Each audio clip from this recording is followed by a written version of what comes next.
नमस्कार सांग माने आज एक फ्रेश वीडियो को आपण मानक स्वागतम।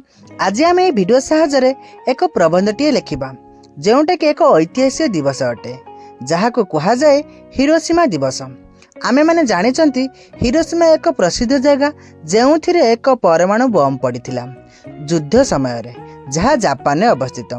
आसंतु यही दिवस विषय किसी नुआ जानिबा केबे वो काहेकि आमर हिरोशिमा दिवस उपरे किंबा हिरोशिमा जगह उपरे अटम बम पड़ता वो किए पकईला से विषय डिटेल्स रे जानिबा। चलतु आपण मानक समय नष्ट न करी आरंभ करदेबा आज सेशन टी। जदि मोर सेशन टी आपण मानक भल लागिबो निश्चित भाव लाइक शेयर कमेंट एवं सब्सक्राइब कर रखिबे एवं मोर वीडियो को फुल वॉच करंतु। चलतु स्टार्ट करदेबा। 6 अगस्त हेउछि हिरोशिमा दिवस। एही दिन 1945 मसीह जापान रो हिरोशिमा शहर उपरे परमाणु बोमा पका जाइथिबा दुखद घटना को स्मरण करा जाए। एही आक्रमण रे हजार हजार लोक प्राण हराइथिले एवं अनेक परिवार सबकिछि हराइथिले।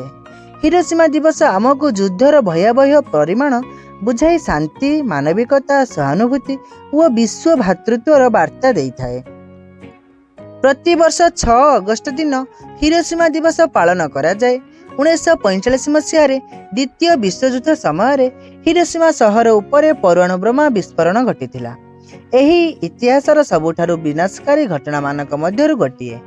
एही दिन समग्र विश्व रे युद्धर क्षति को स्मरण करा जाए और शांति सद्भाव निरस्त्रीकरण और मानव कल्याण पई समस्त को सचेतन करा जाए। हिरोशिमा दिवस पालनर मुख्य उद्देश्य होछि युद्धर भयावहता विषय रे सचेतनता सृष्टि करिबा। एहा मानव जाति को शांति सहयोग सहनशीलता और मानविक मूल्यबोध को अनुसरण करने को प्रेरणा देइथाए। एही दिन आमको बुझाए जे हिंसा केबे समस्यार समाधान नुहे। आलोचना बुझामणा और सहयोग माध्यम रे विश्व रे स्थायी शांति स्थापन करा जाई परिबो। युद्ध मनीष प्रकृति और समाज उपरे गभीर क्षति पकाए। हिरोशिमा रे परमाणु बोमा विस्फोरण जोगु असंख्य लोकंक जीवन नष्ट होइथिला एवं शहरटी ध्वंस स्तूपरे परिणत होइथिला। विकिरणर प्रभाव वर्ष वर्ष धरी लोकंक स्वास्थ्य और परिवेश को क्षति पहुंचाइथिला। एही घटना हमको शांति दया और मानवतार पथरे चलिबार प्रेरणा देइथाए। शांति हेउछि उन्नत समाज और सुखी जीवनर मूल आधार। हिरोशिमा दिवस आमको शिखाए जे युद्ध केवल ध्वंस आणे किंतु शांति उन्नति और समृद्धिर द्वार खोली दिए। परस्पर सम्मान सहयोग भल पाइबा और एकता माध्यम विश्व रे स्थायी शांति स्थापन संभव। तेणु प्रत्येक नागरिक शांतिर दूत हेबा आवश्यक। छात्र छात्री माने देशर भविष्यत। से माने हिरोशिमा दिवस महत्व बुझी शांति सहयोग और मानवतार मूल्यबोध को जीवन में अनुसरण करने उचित। विद्यालय रे शांति संदेश प्रबंध भाषण और चित्रांकन प्रतियोगिता माध्यम रे सचेतनता बढ़ाई पारिबे।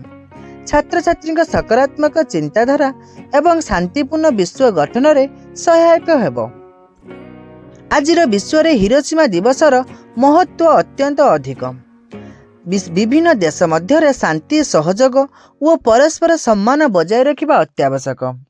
हिरोशिमार दुखद इतिहास आमको सतर्क करे जे परमाणु अस्त्रर व्यवहार मानव जाति पई विपज्जनक। तेणु आमे समस्ते मिलिमिशि सद्भाव और मानवता को सर्वदा प्राधान्य देवा उचित। हिरोशिमा दिवस केवल एक स्मृति दिवस नुहे बरं शांति और मानवतार संकल्प नेबार दिन।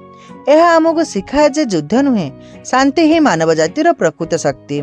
आसंतु आमे समस्ते प्रेम सहयोग सहनशीलता और भातृत्वर वार्ता प्रचार करी एक सुंदर निरापद और शांतिपूर्ण विश्व गठन रे निजर अवदान रखिबा। यह तिला आज सेशन। एही सेशन साहाय्य मु आपण मानकु हिरोशिमा दिवस विषय डिटेल्स रे जणैली। जदि आपण मानकु किछि दिवस विषय जानिबा को इच्छा होतिबो एवं आपण मानकर आवश्यक रथिबो मते कमेंट सेक्शन में जणैले मु आपण मानक पई नेक्स्ट वीडियो रे नै आसीबी। सति प्रति रहुची धन्यवाद। जय जगन्नाथ।